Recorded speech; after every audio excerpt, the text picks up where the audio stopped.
अगर आप भी शिव की भक्ति और कृपा पाने के लिए सावन के सोमवार का व्रत करते हैं तो इस कथा से भोलेनाथ को प्रसन्न कर सकते हैं। आइए हम आपको वो कथा सुनाते हैं। एक बार किसी एक नगर में एक साहूकार था।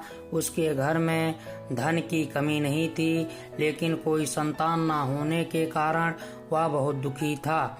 संतान प्राप्त के लिए वह हर सोमवार को व्रत रखता था और पूरी श्रद्धा के साथ शिव मंदिर जाकर भगवान शिव और माता पार्वती की पूजा करता था।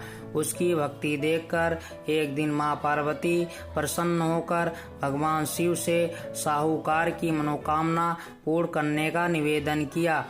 पार्वती जी के आग्रह पर भगवान शिव ने कहा, हे पार्वती, इस संसार में हर प्राणी को उसके कर्मों का फल मिलता है और जिसके भाग्य में जो हो उसे भोगना ही पड़ता है। लेकिन पार्वती जी ने साहूकार की भक्ति देखकर उसकी मनोकामना पूर्ण करने की इच्छा व्यक्त की। माता पार्वती के आग्रह पर शिव जी ने साहूकार को पुत्र प्राप्त का वरदान दिया, लेकिन उन्होंने बताया कि यह बालक 12 वर्ष तक ही जीवित रहेगा। माता पार्वती और भगवान शिव की बातचीत को साहूकार सुन रहा था, इसलिए उसे ना तो इस बात की खुशी थी और ना ही दुख। वह पहले की भांति शिव जी की पूजा करता रहा। कुछ समय के बाद साहूकार की पत्नी ने एक पुत्र का जन्म दिया।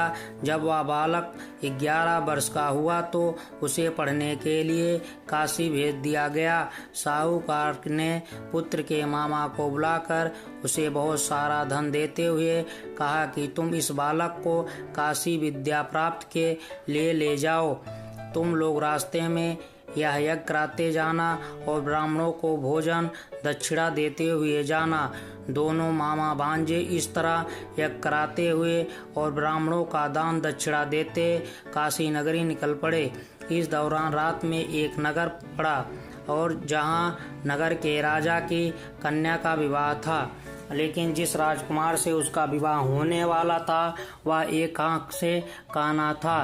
राजकुमार के पिता ने अपने पुत्र के काना होने की बात को छुपाने के लिए सोचा क्यों ना उसने साहूकार के पुत्र को दुल्हा बनाकर राजकुमार से विवाह करा दूं।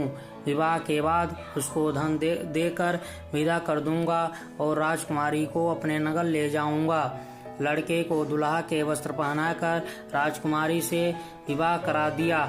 साहूकार का पुत्र ईमानदार था, उसे यह बात सही नहीं लगी, इसलिए उसने अवसर पाकर राजकुमारी के दुपट्टे पर लिखा कि तुम्हारा विवाह तो मेरे साथ हुआ, लेकिन जिस राजकुमार के संग तुम्हें भेजा गया वह एक आंख से काना है। मैं तो काशी पढ़ने जा रहा हूँ। जब राजकुमारी ने चुन्नी पर लिखी बातें पढ़ी तो उसने अपने माता पिता को यह बात बताई। राजा ने अपने पुत्री को विदा नहीं किया, फिर बारात वापस चली गई। दूसरी ओर साहूकार का लड़का और उसका मामा काशी पहुंचे और वहां जाकर उन्होंने यज्ञ किया। जिस दिन लड़का 12 साल का हुआ उस दिन भी यज्ञ का आयोजन था। लड़के ने अपने मामा से कहा, मेरी तबीयत कुछ ठीक नहीं है। मामा ने कहा, तुम अंदर जाकर आराम कर लो। शिव जी के वरदान अनुसार कुछ ही देर में उसे बालक के प्राण निकल गए। मृत भांजे को देखकर उसके मामा ने विलाप करना शुरू किया। संयोगवश उसी समय शिवजी और माता पार्वती उधर से जा रहे थे। तो माता पार्वती ने भोलेनाथ से कहा, स्वामी, मुझे उसके रोने का स्वर सहन नहीं हो रहा है। आप इस व्यक्ति के कष्ट को अवश्य दूर करें।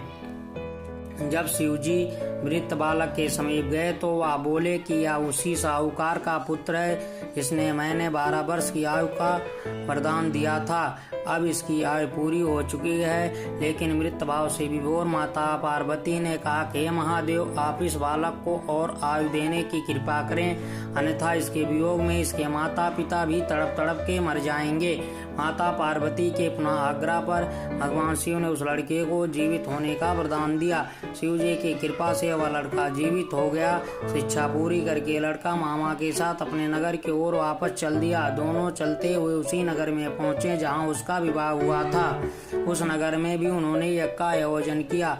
उस लड़के के ससुर ने उसे पहचान लिया और महल में ले जाकर उसकी खातिरदारी की और अपने पुत्री को विदा किया। इधर साहूकार और उसकी पत्नी भूखे प्यासे रहकर बेटे की प्रतीक्षा कर रहे थे। उन्हें प्रण कर रखा था कि यदि उन्हें अपने बेटे के मृत्यु का समाचार मिला तो वह भी प्राण त्याग देंगे, परंतु अपने बेटे के जीवित होने का समाचार पाकर वह बेहद प्रसन्न हुए। उसी रात भगवान शिव ने साहूकार के स्वप्न में आकर कहा, हे श्रेष्ठी, मैंने तेरे सोमवार के व्रत करने और व्रत कथा सुनने से प्रसन्न होकर तेरे पुत्र की लंबी आयु प्रदान की है।